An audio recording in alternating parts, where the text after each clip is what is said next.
চট্টগ্রাম পাহাড়, সমুদ্র আর ব্যস্ত নগর জীবনের এক অপূর্ব মিশেল। প্রতিদিন অসংখ্য মানুষ ব্যবসায়িক কাজ, ভ্রমণ কিংবা কক্সবাজার যাওয়া আসার পথে এই শহরে আসেন। কিন্তু শহরে পৌঁছানোর পর একটি প্রশ্ন প্রায় সবার মনেই আসে যে বাজেটের মধ্যে ভালো, নিরাপদ আর প্রিমিয়াম মানের হোটেল এখানে কোথায় পাওয়া যায়।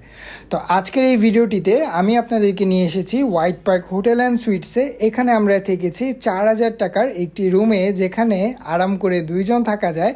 এছাড়াও ছিল complimentary buffet breakfast, hotel room, আরও কমপ্লিমেন্টারি অসংখ্য কিছু ছিল, পরিবেশ, সার্ভিস, খাবার এবং এই বাজেটে এত সুন্দর ভ্যালু ফর মানি সব কিছু দেখাবো আজকের এই ভিডিওটিতে। হোটেলটি কিন্তু ওভারঅল বেশ সুন্দর, আর আমরা যে রুমটিতে উঠেছিলাম সেটির ভাড়া ছিল মাত্র 4,000 টাকা। এই রুমে খুব আরাম করে 2 জন থাকা যায়। রুমে ঢুকেই প্রথমে যেই বিষয়টি ভালো লেগেছিল সেটা হলো পরিষ্কার পরিচ্ছন্ন পরিবেশ এবং সুন্দর ইন্টেরিয়র, আরামদায়ক বেড, পর্যাপ্ত স্পেস এবং প্রয়োজনীয় সব সুবিধাই কিন্তু এখানে রয়েছে। হোটেলের সবচাইতে ভালো দিক যেটা ছিল, এটা ছিল তাদের কমপ্লিমেন্টারি বাফেট ব্রেকফাস্ট। না হইলেও 25+ আইটেম ছিল, সবগুলো আইটেমই বেশ সুস্বাদু আর অনেক বেশি উপভোগ্য ছিল।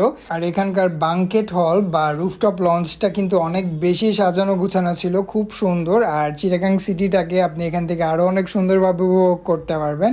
আর যেমনটা দেখতে পাচ্ছেন, অনেক বেশি ফটোজেনিক ছিল জায়গাটা। এছাড়াও হোটেলটিতে আরও বেশ ক্যাটাগরির রুম রয়েছে, আপনি আপনার সুবিধা অনুযায়ী যেখানে খুশি আপনি সেই ক্যাটাগরির রুমে থাকতে পারেন। যারা পরিবার, বন্ধু কিংবা অফিসিয়াল কাজে চট্টগ্রামে আসেন এবং বাজেটের মধ্যে ভালো মানের থাকার জায়গা খুঁজছেন, তাদের জন্য এই হোয়াইট পার্ক হোটেল অ্যান্ড সুইটসটি হতে পারে ভালো একটি অপশন। সব মিলে আমাদের অভিজ্ঞতা ছিল বেশ সন্তোষজনক। আপনাদের সুবিধার্থে হোটেলটির ডিটেলস আমি আমার ডিসক্রিপশন বক্সটিতে দিয়ে দেবো। আজকের মতন এতটুকুই। See you at next video. ভালো থাকবেন সবাই। আসসালামু আলাইকুম।